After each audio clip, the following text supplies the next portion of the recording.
Okay, liebe Freunde Friends, der ID-Fraktion, liebe Gäste friends heute, from the lieber ID Rainer, group, freue mich sehr, dass du heute bei uns guests, bist, zum zweiten and Mal. dear Rainer, thank you very much for coming Ich hatte schon today. mal das Vergnügen, This is the second dass du time uns eine you've Studie präsentiert hast. presented Heute a study geht es for um us. eine weitere Studie.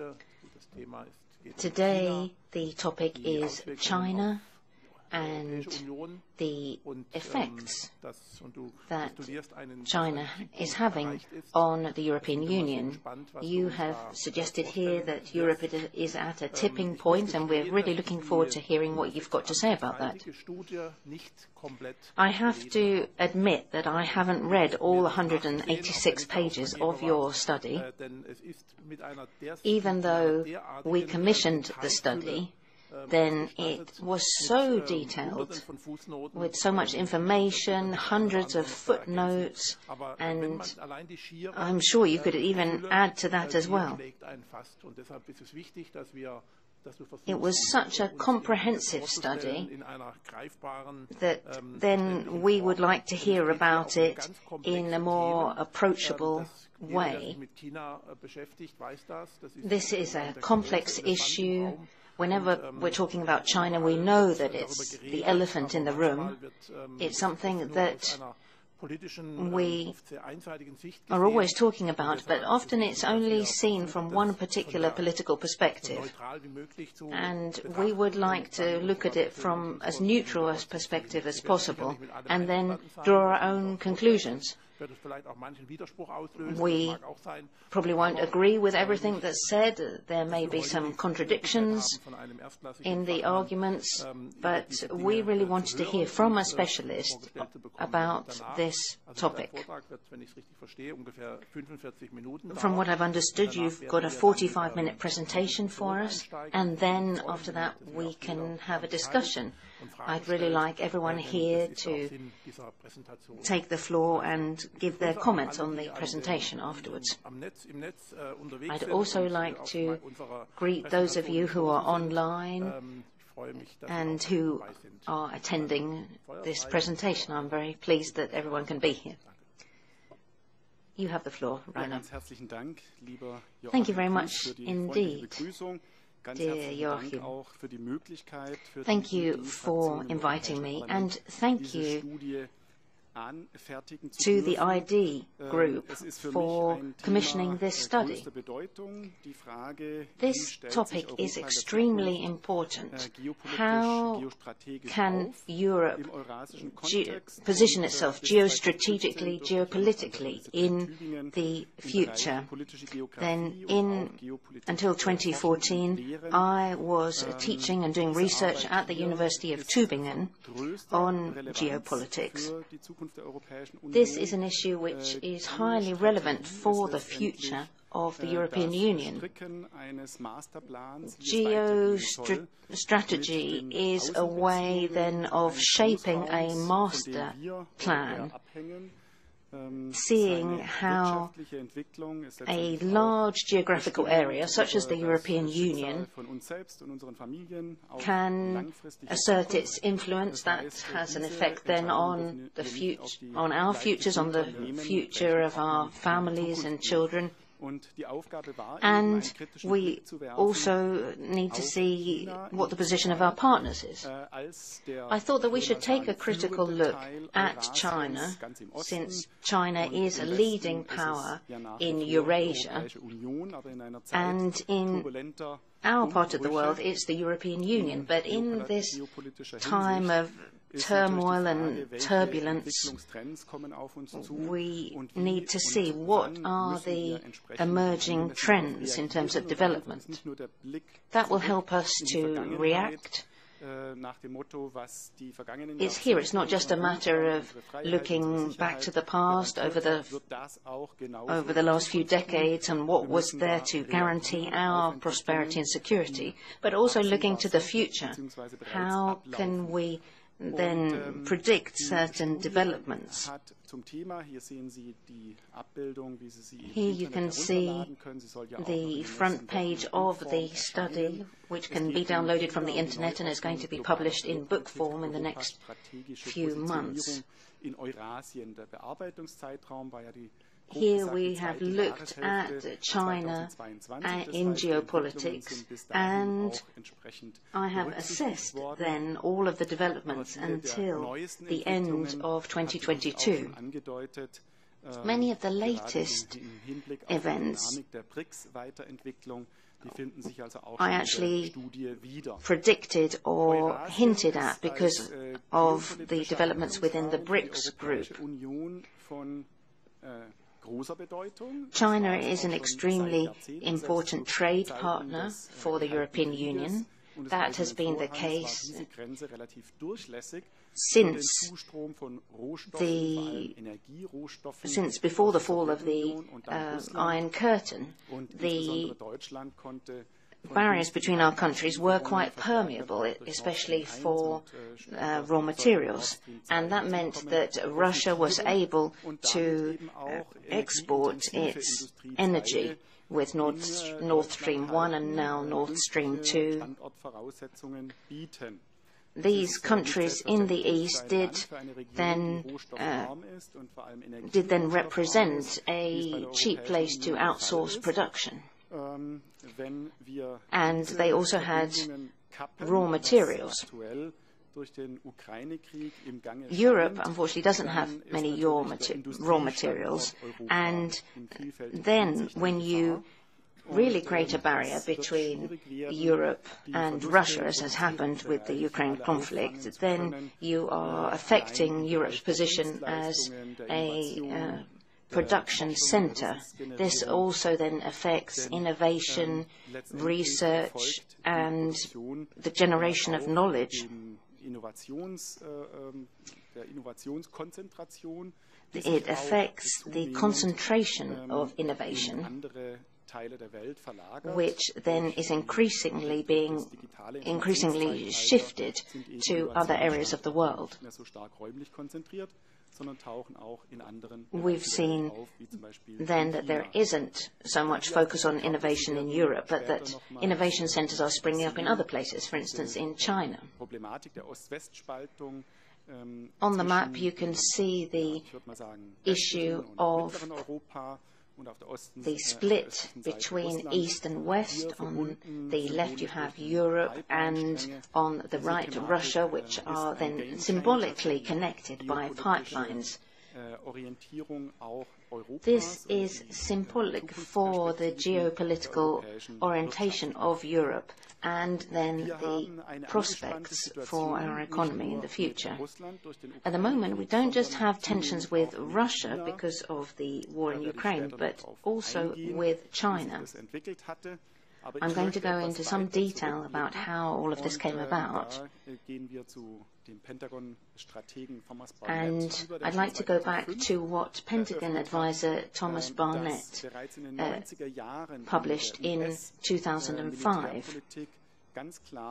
In recent years, policy in the US had recognized a new potential rival, and that was China. Barnett put forward that the Pentagon needed all the necessary funding to then make sure that China didn't see Taiwan as being a palatable option. As he says here, the Pentagon dreamed of long-distance push-button missile wars with China.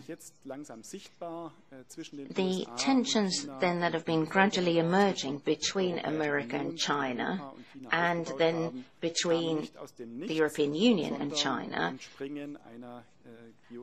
do then have a definite background. They are then the result of political calculations decisions that were made by the leading geopolitical power in the world, which also happens to be the largest military power in the world, the United States.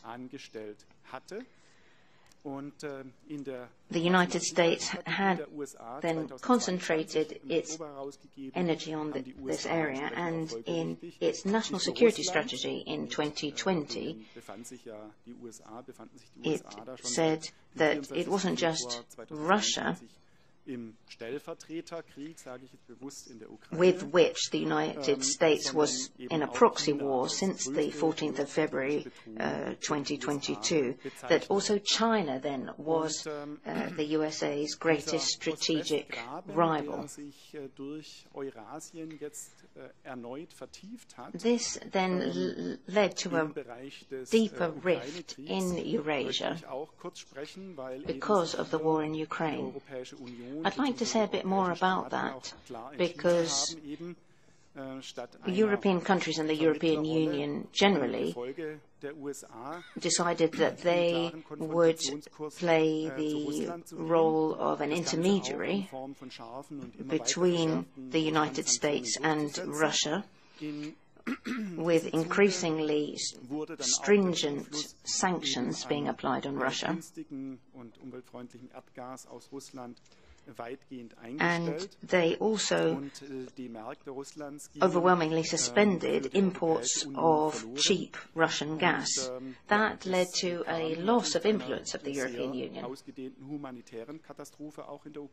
There's also been a large-scale humanitarian disaster in Ukraine.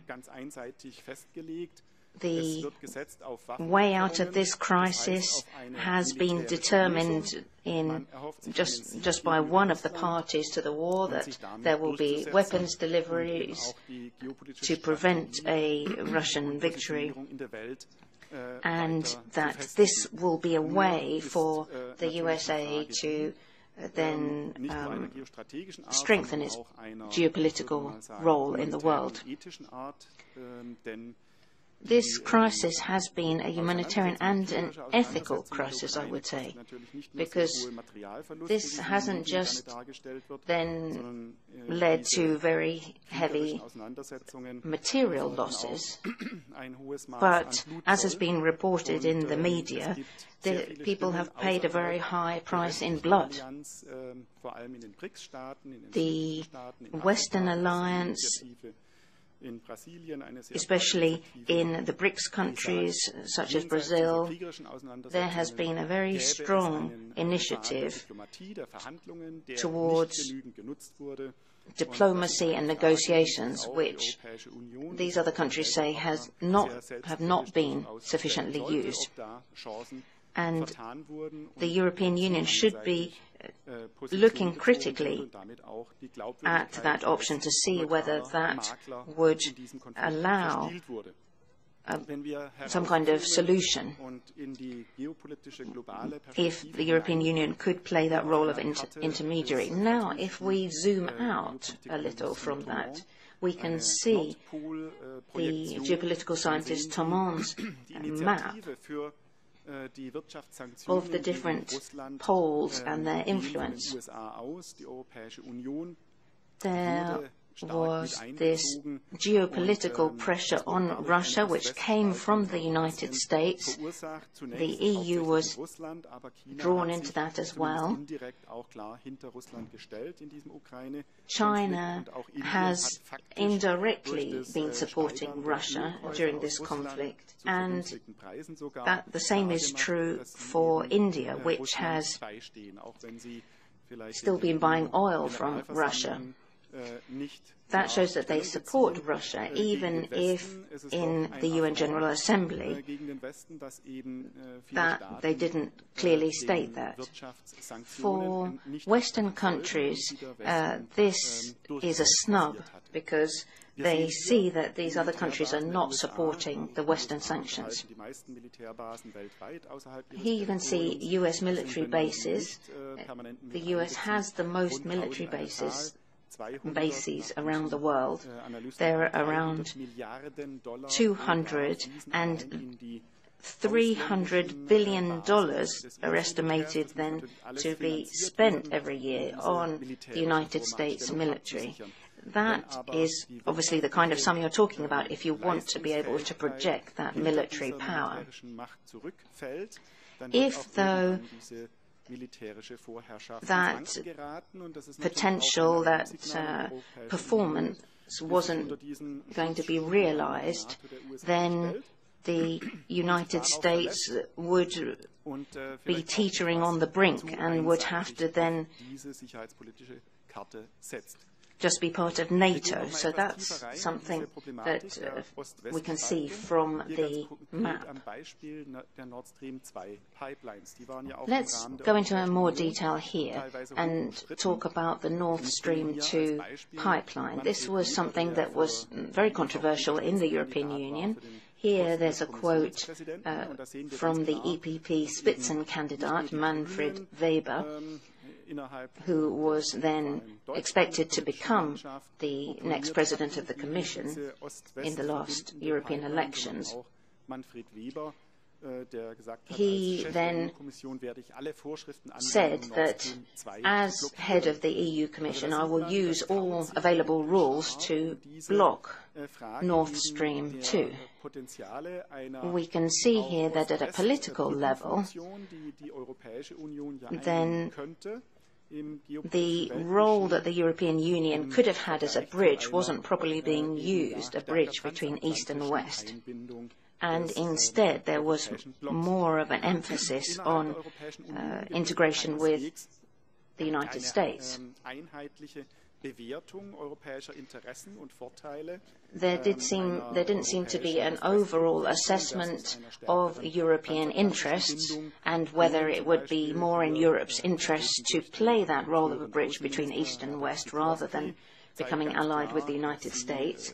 The former Polish Foreign Minister Radek Sikorski made it clear that he wanted to stop Nord Stream 2, and he then was able, almost at the same time as Nord Stream 2 was blown up, to inaugurate a new pipeline between Poland and Sweden. Norway, rather. From a German perspective, the pipeline was designed to supply Europe, and primarily Germany, with cheap Russian gas. But it wasn't decided, but there wasn't an overall analysis carried out of its costs and benefits. Here, an MEP from the Greens said on the 16th of October 2022 that it was a good thing that the pipeline would be stopped and that there was support for Robert Habeck, the minister in Germany. It seems that all of these parties had similar interests. That was something that was reflected in the media in Germany and in other countries. There seemed to be no critical approach taken to that, which was quite surprising, even though there is often criticism of the Greens in on their party conferences. So we can see this very vulnerable situation with Africa in the south, with many conflict areas in Eastern Europe and in the Far East as well. And we can see that in the context of various military interventions in this area, there were destabilization processes here, and and I suppose what we can say is that with the Kosovo war, for example, we had the migration flows in Europe. But 2003 there was the Iraq intervention as well, setting the way for destabilization of Iraq and then 2011, the Islamic State, leading to migration flows in Europe in 2015. There were the military interventions against Libya in 2011, important factors there as well. Libya as a migration route for millions of migrants coming from Africa to Europe. So we can see these military interventions led always by the US, that is a fact, and they have led to a destabilization of our situation, and they have made it harder for Europe to be competitive. And so for decades we have been struggling with that, and we will be doing that in future as well. So that's the starting point. So what can we do about that in terms of the geopolitical framework? How can we come back to a stable position when it comes to trade and political relations? How can we get back to a calmer situation in Europe where we have no more conflicts in our neighbouring areas, making it harder for Europe? We have to look at the further context of Eurasia as well. What's the position of Eurasia going to be in on this map? You can see in red those countries that have taken on board the sanctions against Russia. So you've got the EU, Turkey, has its partnership as well in the context of these sanctions. Paraguay, South America, there has been a change in government, and they have come out of the sanctions regime. But what we are seeing basically is that it's either the West or West allied states in the world are pulling together. Then you've got the light blue countries following on from the BRICS countries with their position on sanctions, preferring diplomacy rather than delivery of weapons, or who are diametrically opposed to the delivery of weapons. So we can see that the West is actually quite isolated in the world. It's problematic. We need to look at the risks of that. What are the risks if the EU continues to be quite isolated, tagging along behind the US? Because I think that means that if we take that course, we will be observed by our partners, and our trade options, our credibility as well, and our confidence where other countries is concerned, their confidence in us is going to change. So we have the 300 million assets of Russia, and where those assets and of course the financial markets are being criticized by other states when it comes to Europe, and it's about the currency reserve as well, and whether there will be risks to that, and whether there will be they will come under pressure when it comes to the freezing of assets. So the call here is, or the appeal is to say that, there are consequences of all actions, really. I think that we have to think about our position. We won't forget this time and what has happened at the beginning of this millennium. I think the developments are going to mean that the future is going to be shaped and will be different as a result of the Ukraine-Russia war. I would say that geopolitically then we have the financial institutions, the World Bank and the Monetary Fund as well, and these were under the G7, and there we have the US leading that with 16% of the votes in the World Bank and the IMF. The United States are the only country in the world that can block decisions taken by the IMF and the World Bank. Then we have the BRICS countries with their population as well. Those 5 countries together only have 5% of the votes in those 2 organizations. These are the they have been calling on emerging countries to take more of a role in decisions taken by the IMF and the World Bank.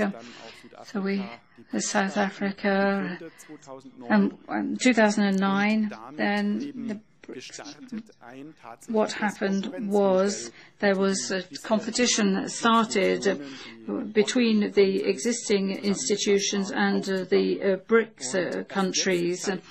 Now, what we're seeing slowly happening is that the BRICS are acting as a type of magnet, really, attracting countries from the global south.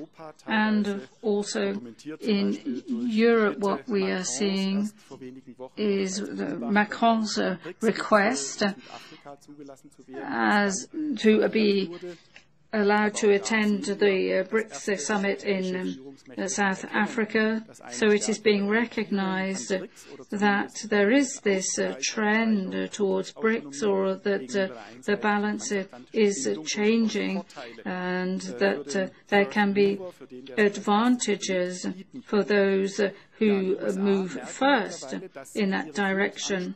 So the US are seeing that they can only secure their position in a different way. And this is because the currency reserve of the dollar is not doing as well as it was before, and so we have other forces, other powers that are more in favor of a multipolar world, and the EU had always wanted to be a pole by itself in a multipolar world. In 2021, in March of 2021, we had the comprehensive agreement on investments with China that was stopped.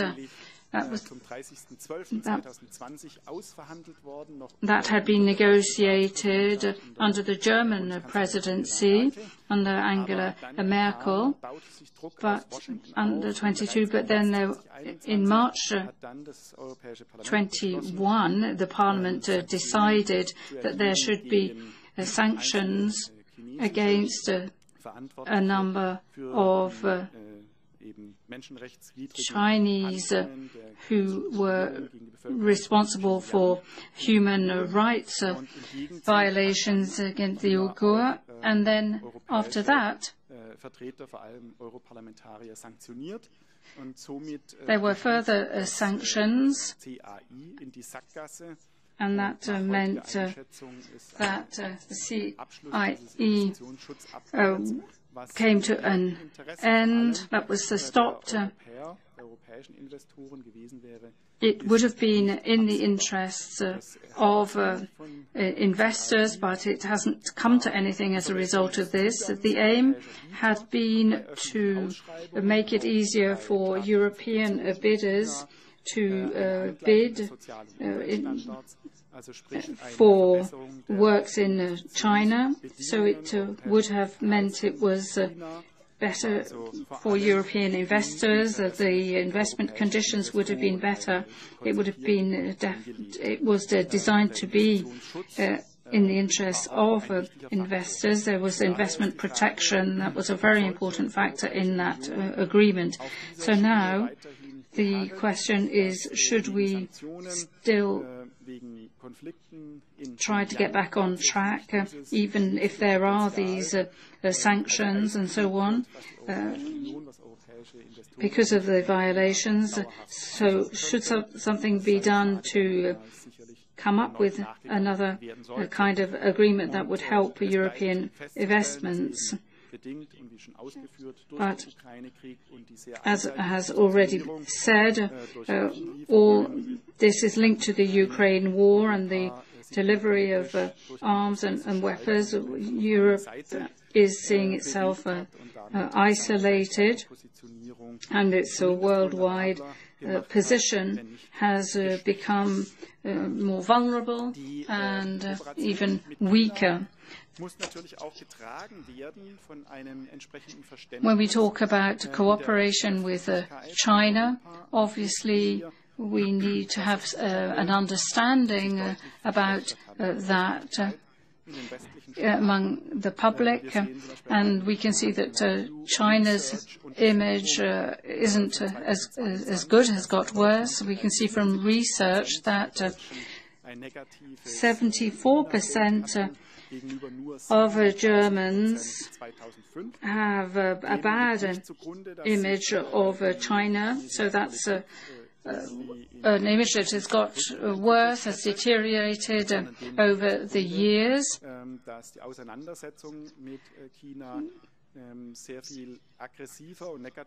It is because the media are portraying China as being more aggressive. But what is the basis for that? Is this factual? I don't think that it has been looked at sufficiently. I don't think it's been done in a neutral way either. I know that Turkey had criticized China at the beginning because of its treatment of the Uyghur, but then a delegation was sent to examine the situation in China, and Turkey is now more neutral on that question. Turkey, of course, has its own succession problems in its own country, but Turkey went and studied the situation in China. Europe hasn't done that yet and opted for sanctions straight away. And those sanctions haven't proved effective, and in fact in no conflict have such sanctions proved effective and worthwhile. And we have the case with the sanctions against Russia now as well. So I suppose the question is about the growth of China's power. Can we just ignore that? What do we do? Do we raise a wall, really, rather like we did with Russia? We could do that as Europeans, but what would be the price and the cost of that decision? We can see that China is gaining ground. We see that the UN as well, the voting weight is stronger there than the US. We've got the Shanghai Cooperation Organization as well that has grown as well, and it has partnerships now with Saudi Arabia, Egypt and Turkey. And this can be of great geopolitical interest for NATO as well. We've got and we have the BRICS countries that are growing in terms of their integration depth and will grow further. And China, as first among equals, is gaining there as well. And I do think that they will be moving towards China furthermore. And then we have RCEP, the biggest free trade agreement between Eurasia and China. And we can see that China in the context of the CIAD isn't wanting to have stronger relations with the EU. It has other options that it is exploring and working on. So we have to see actually what is our negotiating power. What pressure can we bring to bear to bring China to a course that is in our own interests? Dass sich diese von einer sehr This has all come from a position that was very strongly shaped by the United States at the beginning of this century, where now China is then also one of the largest trading partners in the world. That means that it can also invest heavily. This is a trend that is going to increase in the future. And that means that many countries will then be guided by China's interests. If we look at this from a financial perspective now, we can see that China has become a very important creditor. It's lent a lot of money to different countries around the world. In Africa, then China is a very important lender, and it is the largest lender worldwide, lending even more than the World Bank. When we look at all of this, then we might think this is an unusual rise of a country in the world, and that might lead to a decline afterwards. We've seen, though, that China sees this in a different way. Here we can look at this from a variable time point of view. On the x-axis, then the left third only goes from 1820 to 1840, and at that time, then China was responsible for a large proportion of world production. Then we can see that since year AD 1, then China for a long time has been responsible for a lot of production. That then is the basis for their geostrategic policy. It also explains the confidence of a nation and their understanding of what role they play in the world. All of that then is determined by their economic power. We can see that the United States is, in relative terms, shrinking in terms of its influence in the world, and the same goes for the European Union. We have to then adjust our perspective for a multipolar century ahead, and we also need to adjust our strategies accordingly. China has become a very important economic power because it was the first country ever in world history to be able to shape a wider region around it. It had a program which was coupled with infrastructure and with economic cooperation, and that then covered nearly the whole world,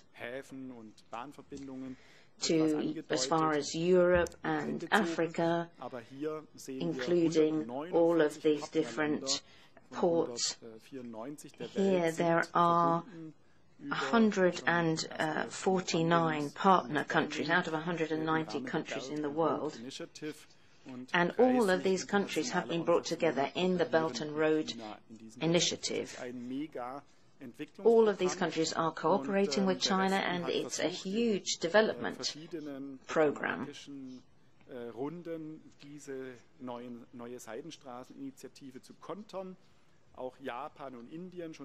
Other countries have tried then to be part of this.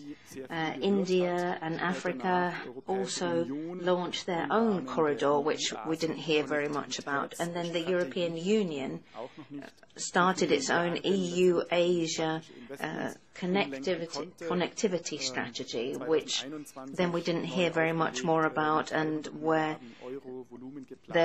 it was revised in 2021 with a 300 billion budget as the Global Gateway Initiative. Then there was the new Build Back Better World initiative, and at the G7, the Partnership for Global Infrastructure and Investment.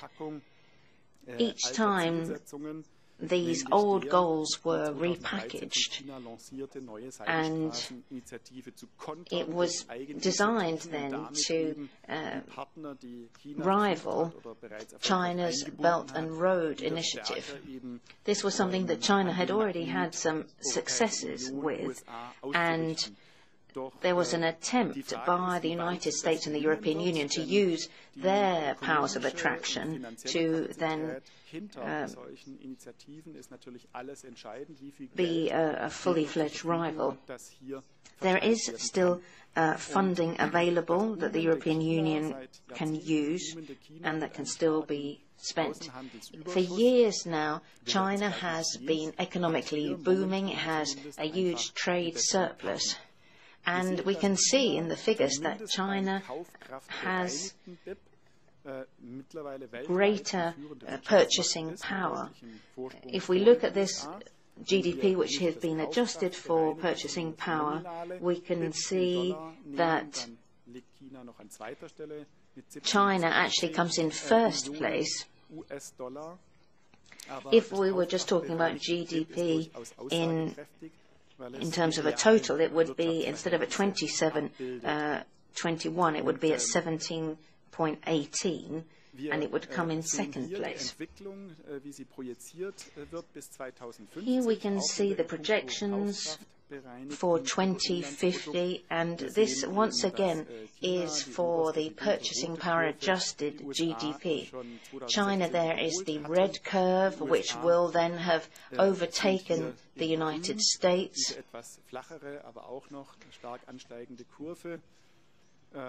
The United States is the green flatter curve. India is the blue dotted line, which still has a big rise ahead of it. And at the bottom, we can see quite a flat line, and that's the German economy. We already in Germany had a period of expansion, but now China is in that same phase. In Germany, we're in more of a consolidation phase, and we'll have to see whether we can still protect our economy. The German economy is never going to grow enormously again, but we need to see how we can have access to cheap commodities, cheap energy, good access to markets, a competitive, highly skilled population, where the population is also homogeneous, and therefore there aren't any tensions or sources of conflict within the population, which is something at the moment which is represented by the situation in China. Here, as the West, as it were, with the United States and the European Union, we have gone through this typical cycle of an empire's rise and decline. We have gone through a time of prosperity, but then there is a situation where the markets are in difficulty, which then leads to a debt bust, printing money and credit, revolutions and wars. That's something that we really need to have a question mark over. If we look at what's been happening recently in France, But also in recent years in Belgium, in London a few years ago, and in Sweden in some places. At the moment we're facing huge problems which need us to completely rethink the situation if we want to get control of the situation. This decline isn't something that has to happen. Instead, we have to adjust our activities and stop that decline. China is still on the rise. It's at the moment facing a debt bubble with higher indebtedness of households. That then will lead to a property bubble. China also then seems to be maturing as the cycle moves on and may have all of this ahead of it. Now I'd like to come back to this aspect of the United States dollar as a global currency reserve. Here we can see what has happened. In 2001, the United States, as a currency reserve, was above 72% at the end of 2021. Then we can see the progression there. At that point, it was only 56%. Then the yield on 10-year US Treasury bonds also was constantly decreasing. If we look at what happened in Russia, India and China, these countries invested heavily in gold as a reserve. And some countries also invested in the euro and in the renminbi. This should really be a warning sign for the United States and for the European Union and the euro. Since now we're seeing the emergence of a multipolar reserve currency system. China has a huge trade surplus. We can see that trend is increasing, whereas the United States has a trade deficit. We can see the huge difference there between 2020 and 2021. It's not really clear how this is going to impact the world markets. The euro, compared to the dollar, wasn't a winner in this process. Since the start of the financial crisis that started in the United States, the subprime crisis, the European Union, the euro has actually slid in comparison to the US dollar. So that then should make us think carefully in economic terms about these currency reserves. Here we have a UN calculation from 2013. Nigeria actually didn't reach a population of 704, or rather than now, the projection for Nigeria's population isn't 740 million, but 380 million. However, all of these calculations showed that the migratory pressure on Europe would increase. It seemed that India would have a population of 1.7 billion by 2100 and will actually overtake China. In China,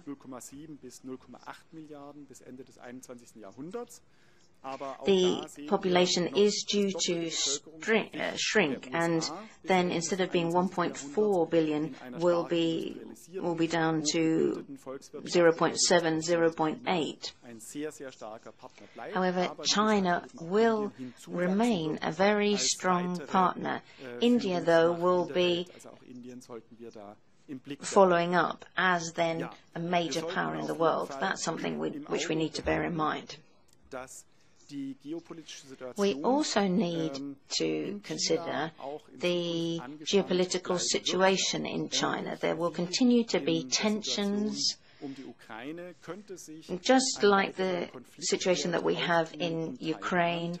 There could be a new source of conflict in Taiwan. Taiwan is a technological superpower, and Taiwan did belong under international law for a long time to China, and China would like to make it once again part of China. This could lead to a potentially global conflict which could become virulent and create a lot of turbulence in the markets. The United States here seems to be applying a porcupine strategy. Whilst China has the one China policy, then Taiwan is heavily armed. Just like Vatican City in Europe, which is nominally an independent country, then in Taiwan they have US weapons, harpoons, javelins, stingers.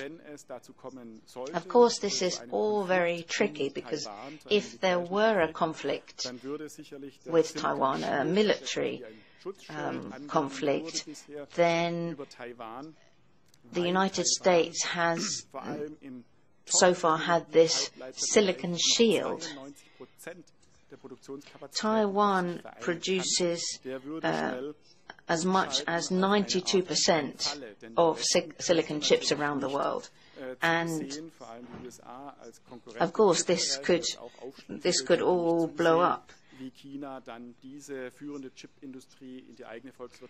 If China were able to integrate this leading source of production into its own economy, then the United States would never be able to catch up. At the moment, the United States and China are already trying to prepare for this and are ramping up their own chip productions. We've seen that there could be restrictions introduced on strategically important minerals from China. China would be able to block the export of those minerals, and it would be almost impossible in the short term to be able to get those commodities from somewhere else. It usually takes 10 years to find new sources. Here on this last slide, I wanted to summarize my different arguments. At the moment, we're at this tipping point in Europe, and that is because the dependencies between Europe and America need to be reduced. We shouldn't be dependent on the United States. We've seen what happened with the Inflation Reduction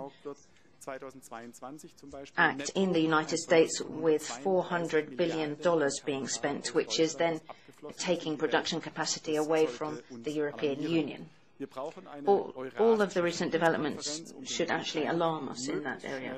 Then we need to be able to stop the war in Ukraine as quickly as possible. That's in Ukraine's interest from a humanitarian point of view, but also it's economically in our interest in Eurasia. We need then to build a security infrastructure which then regulates this situation and then make sure that Russia isn't a danger for Europeans.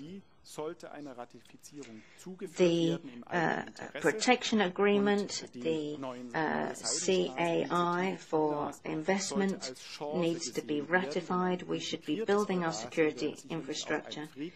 And rather than having destructive rivalry, we should be engaging in a peaceful partnership between East and West. In terms of bringing about world peace, we should be trying, with regard to the threat of a conflict in Taiwan, the European Union and partners should support both China and Taiwan and encourage them to integrate in a peaceful way. Military conflict is something that should be avoided at any cost. There are all kinds of justified interests here to have democracy and a free and peaceful system in Taiwan, but we should be able to get those concessions from China and try and create some kind of autonomous republic for Taiwan, which then wouldn't have its own currency or defense policy anymore, but that would have a democratic system and be a system within the system of China. I think, therefore, that we do need to have this kind of partnership with China, but on the basis of two different transformed systems. We in Europe need to recognize that China is entitled to its position, and in order then to be able to shape developments, we need to be able to find our own place in the 21st century. We should also be campaigning for more freedom and rights in China. Many of these rights are not possible in China at the moment with the level of surveillance that is being used. However, we do need to approach this in a confident way and make these demands. During the corona pandemic, then some of these rights were actually sacrificed in Europe. Even the point about bodily integrity in Europe, that principle wasn't respected with then various vaccination programs. We've seen then that those rights can't be guaranteed forever. This would be a way of recognizing that Europe and China are on an equal footing, but that with these extra rights they could work together and they would be able to both increase their geostrategic autonomy. Thank you very much for your attention. You're very welcome already to download the study from the internet, and it was Mr. Joachim Kuss who then commissioned the study. Thank you. Ja, vielen Dank. Thank you very much, Rainer. Thank you very much for this tour de force. It could have been Tour de France even, but no, that lasts twice as long as what you've just said anyway, normally. So, thank you very much. I don't think I said anything other than it is very complex. I said that at the beginning, and I suppose that, yes, there may be many contradictions arising from this, but it is an analysis of the situation, and I suppose we have to draw our own conclusions. You have made your own proposals as to what could be done. There may be some questions as well. I'd like to pick up on one aspect, and namely about Christians. There are to be some 100 million Christians in China, I think. So I think we mustn't underestimate the influence of the Christians in China. So my question is about the influence of Christians, that if they're not respected in China, how can they influence the development, or how are they influencing the development where we are seeing the different systems in China? Yes, thank you. In the study, I go into this question in detail. I left it out here because I didn't have time to address it. But yes, there is this aspect indeed relating to minorities in society.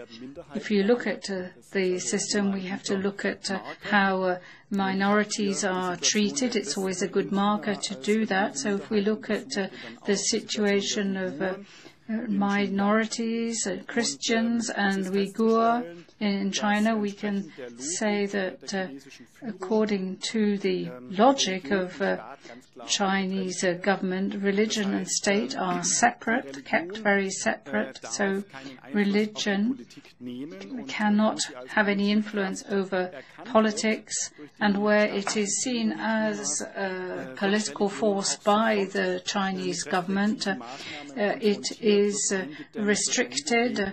Immediately measures are taken for surveillance and to restrict that influence. There's a movement of free churches that and there is also another movement of churches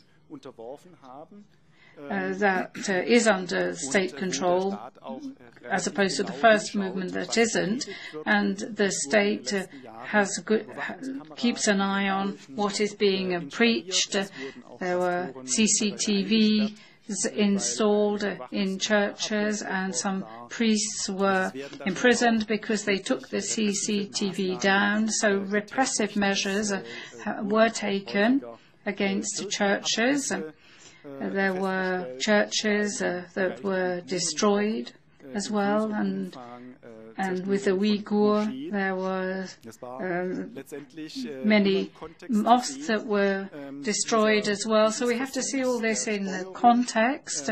There's this attempt to control the religious communities where they are seen as a political force. They are not allowed as a political force. So with the Christians, what we are seeing is that the Christians aren't making those demands, unlike in other parts of the world, where they have become a power, a force, like in the US and in Brazil with the free church movements. So in China, that hasn't happened, and it probably is because the state does take such repressive measures where a church is seen as a political force. In China, you have actually the biggest Bible printer worldwide. They export so many Bibles that it is in China that there is the biggest printing works for the Bible worldwide. And it's interesting to note that there aren't the conflicts with the state where that is concerned. So we have to be careful and not look at it all in one way with this one-sided unilateral narrative. But with the Uyghur, there there's a political move towards succession and Islamic terror as well. You can see that from figures, from statistics. You can see the Uyghur fighters and how they tie in with fighters in Afghanistan. And so there are those that fought for the Islamic State in Syria, up to 5,000 according to some figures, up to even 20,000 according to other figures. This would be the Uyghur who fought for the Islamic State in Syria and Afghanistan. And there are these moves towards succession, and that is why China acted to stop that movement, to nip it in the bud. And totalitarian measures have been taken in that respect, where the Uyghur are concerned. In the terrorism ranking, China is in 67th place. So between Belgium and the Netherlands, that's the ranking. And up to 2015, well, 2014 was the peak, but there was a lot of problems with terrorism. But that is all under control now. So what should the state be doing? Taking care of security or freedom of religion, which weighs heaviest? And China has its own cultural tradition and has, it had its strike hard campaign, and the West may have criticized China for that, but it has got terrorism under control. So I think we need to see it in that light. It's not a social model according to the Western perspective, but does one size fit all? Can you just transfer our system to China? We have to look at the country as a whole and how it's built up with the different populations when criticizing. Thank you very much. So now you have an opportunity to ask your questions. Fire away. Thank you very much. Well, I think that 6, in terms of the integration of Taiwan, I think that, yes, I think many people will see that in a very different way, so you're going to have some very interesting discussions on that. But what about the position of the U.S. and the U.S.'s capacity to kind of reinvent itself all the time in terms of its position as well, as a soft power in relation to China as well. So against that background, how do you see the developments in the U.S. in recent years?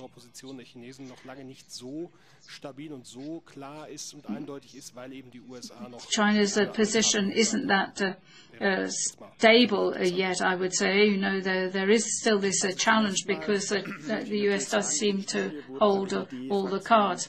Well, let me say that ID financed this study, but didn't dictate the outcome or results to me in advance. So,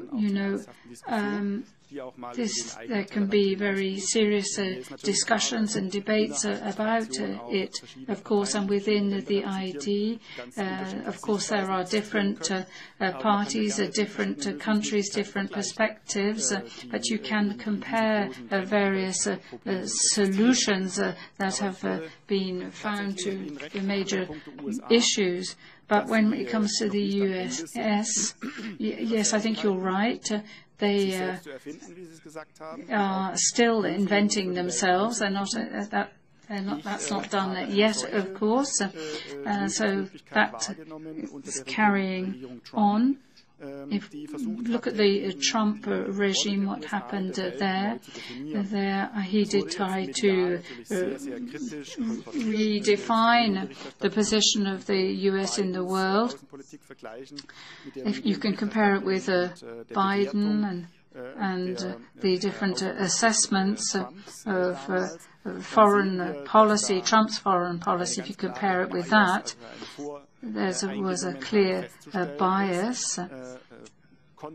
That was very apparent. So there is this bias against Trump and pro-Biden. But if we look at the role of the US, a question of withdrawing, refocusing on the US, that's what was being done, not just in terms of the military, but in terms of jobs and getting employment back to the US. And I think that was well-founded. There were good reasons for Trump to do that, because he recognized that the military role of the US, where it was overstretching itself, if you like, couldn't last. Think about the various military interventions where there were human rights violations, but the US isn't.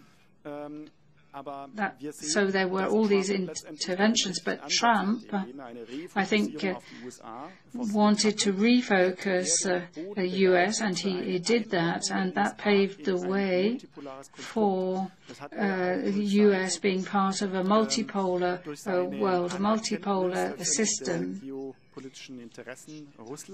He recognized the geopolitical interests of Russia. That was very clear. He saw Russia as being a separate pole in that multipolar world. He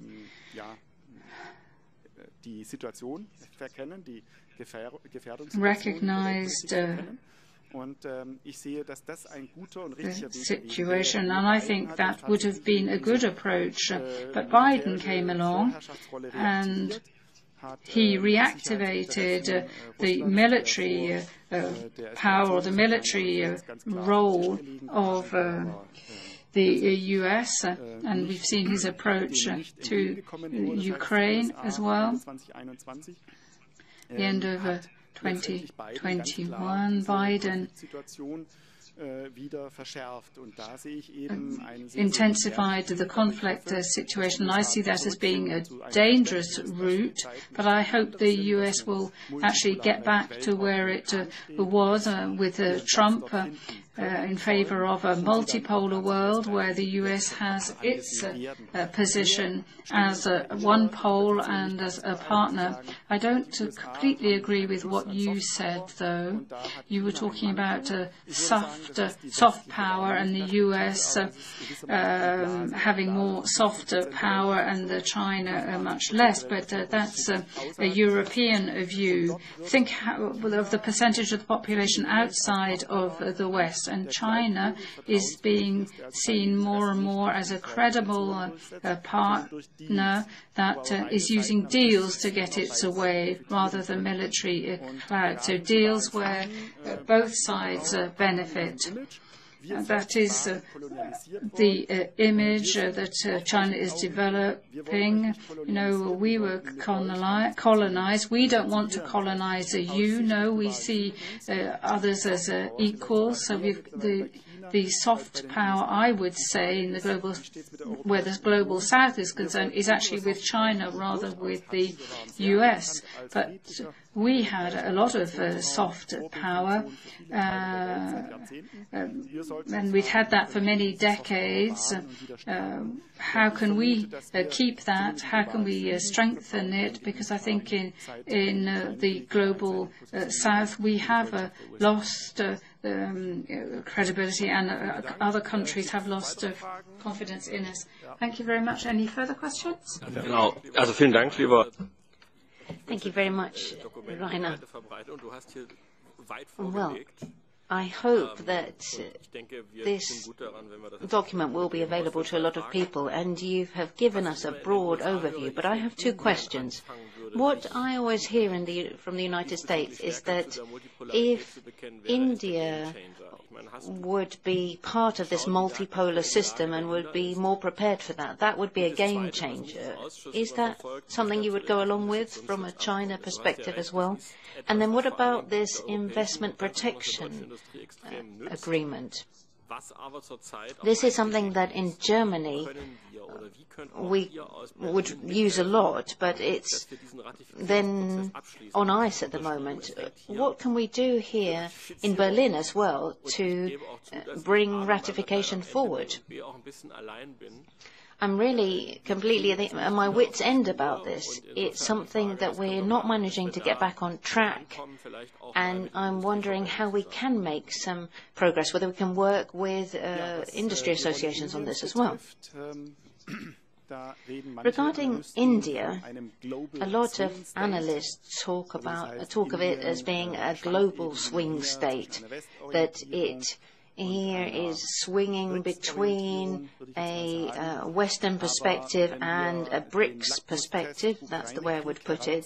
But if we look at the Ukraine war as being the litmus test, a lot of pressure was put on the global South by the West to take a position against Russia. There we can definitely see that India has supported Russia. Not in terms of weapons deliveries, which is something that many Western countries did for Ukraine, 30 countries. India realized that it wouldn't be geostrategically clever to trick the West or snub the West, but it has been there to buy up all of the oil supplies that the West no longer was taking from Russia with a discount of 25%. That's meant that India has provided a lot of support to Russia in this time of international isolation. And then the West feels that it's being tricked. We've only then heard from the Indian minister saying that if India and China were to work together, then we would have that Asian century ahead. There are, though, a few small conflicts between India and China in the Himalayan border region. And from those we can see that there is some kind of understanding that has been reached regardless of those conflicts. That both of those players together, India and China, could create a new world order. Then, as to whether this would happen in a subtle or obvious way, that's not completely clear from the BRICS countries. They have very different cultural traditions. The Russians are the leaders from a military point of view, just like the United States. In other conflicts, then the Russians are then ready to rush in with military help, as happened in 2015 in Syria. We've seen at the UN Security Council that Russia is very quick to veto resolutions, whereas China is more likely to abstain. India has a much lower profile in these international controversies, but it's part of the BRICS countries, and it really is a very integral part of that bloc. If there were to be some kind of conflict, it's not clear whether India would go with the West or whether it would instead go with the BRICS countries, and because of its currency reserves. And then if I could move on to the comprehensive investment agreement, that's all very difficult because this is something that is heavily influenced by the general conditions globally. for as long as China is supporting Russia without actually delivering weapons, which is something that Iran is doing, then it's very difficult to reach a consensus. I think one of the first steps would have to be starting a dialogue about resolving the war in Ukraine, because that is always going to be a stumbling block to reaching any kind of agreement. And until that happens, then we would not be able to have a constructive and normal relationship with China. That's the first thing that would need to be done. If the United States isn't prepared to make the first move, then we as Europeans need to show that we are up to the job.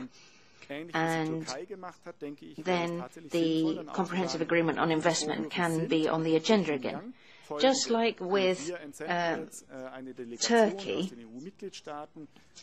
we could say the problems in Xinjiang are the following. We could send a delegation from the European Union which would look at the actual situation from a European perspective. We could then get our own information. Turkey, though, has changed its position on this. And that is very striking, because the Uyghurs are a Turkish people. Of course, there's a natural partnership then between Turkey and the Uyghurs. But after they carried out a detailed investigation on the spot, Turkey changed its position. And that would then allow us to get out of this cul-de-sac that we're in at the moment. Oh, thank you very much. Who else wants to ask a question? Roland. Thank you very much. Thank you very much for all of those very interesting points that you've made. I would like to ask about security policy. Towards the end, on one of your last slides, you then said that we should reduce our transatlantic dependency and build our own security architecture. But we have just seen that Sweden and Finland, who for a long time were neutral countries, have gone in the opposite direction and have joined NATO. How do you see the steps that have been taken then by these two countries? And also then, how do you see the role of NATO in any kind of future conflict with China? Are you positive, neutral or negative on that? Then what do you think, what kind of position should Europe take on NATO in the future? Should we have a more Europeanized NATO, or should we be using something different apart from NATO? Thank you for that very interesting question. Well, I actually think that last option would be the right one if Europe had a new geopolitical setting in the world, a new geopolitical system, and had its own geopolitical architecture, which would then go beyond NATO. NATO, as a defensive alliance, was a system that was put in place during the Cold War, with the bipolar system of NATO on the one side and the Warsaw Pact on the other. It's something that at the end of the Cold War became obsolete when the Warsaw Pact was dissolved. There are some smaller countries in Europe which then had this wish independently to be part of NATO, which then didn't necessarily make that much difference in terms of NATO's power, but it was something that revitalized the alliance. Now, NATO is something that can be deployed as a geopolitical instrument worldwide. There is also this plan of having a NATO liaison office in Japan now. This is a way that NATO can put itself forward as being a leading force. I see this, though, as being a great danger. This is a way, then, of breaking down the world into two blocks, for instance, in the financial system or in technology with Huawei, which has become a very important technology company in the global south but has been left out of the West. NATO is a military instrument which is based on a military ideal. I find this a very difficult issue for the European Union because its very deeply rooted power around the world is actually then interlinked with the European Union. NATO was something that benefited from global integration and from European Union expansion. If then the European Union was to stick to that course, then it could lose out if there are any future conflicts. That's why we do need to have a security architecture which is independent from NATO and from the European Union, which includes Eurasian partners. If we were to have reach some kind of understanding with those Eurasian partners, if we were going to have some constant dialogue, that would definitely be desirable. It's something, though, that's very difficult with NATO, and if then the USA has a different point of view. I don't think that the European security architecture we have is sufficient because it's too closely linked to NATO. NATO is a defense alliance, but that also meant that then German forces had to go to Syria, that forces were sent to Syria after the Bataclan attacks. We have the conflict in Ukraine, which is extremely worrying at the moment, but we would need to see what kind of architecture we can have, which doesn't necessarily include the United States.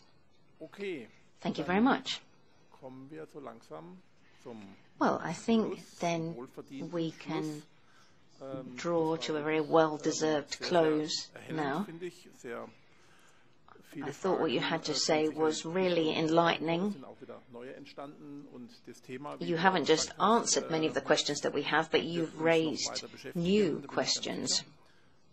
This is an issue that will definitely take up a lot of our time in the future. Thank you very much indeed for coming along, and if you could just pass me that book. Well, I was asked why it took us so long to make this presentation here, because we could have done this 6 months ago.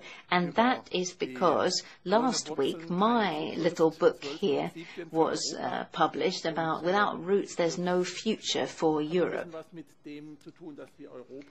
And I think there is a link there that we want to strengthen Europe.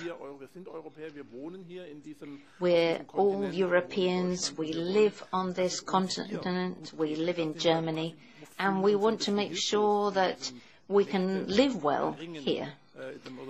Sometimes we feel slightly helpless when we see all of these other international developments. We want to be able to protect and strengthen our identity, and I have written this book, and I wanted to give you a copy with a dedication as well. Thank you very much for coming today.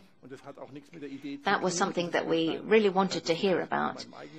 And I think that my own little book, which I paid for the publishing of myself is also a contribution in that area. And I have other copies. If any of you would like a copy, I would be glad to give you one.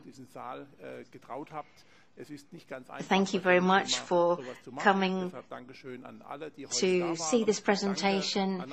It's not always an obvious point that people want to find out about, but thank you very much to all of you. Thank you to Alexander for organizing this. Thank you to the other the rest of the team and the interpreters who have then translated this very complicated topic.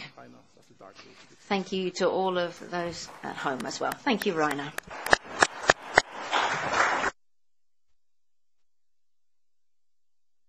Damit erkläre ich die Versammlung für beendet und So the meeting is closed now.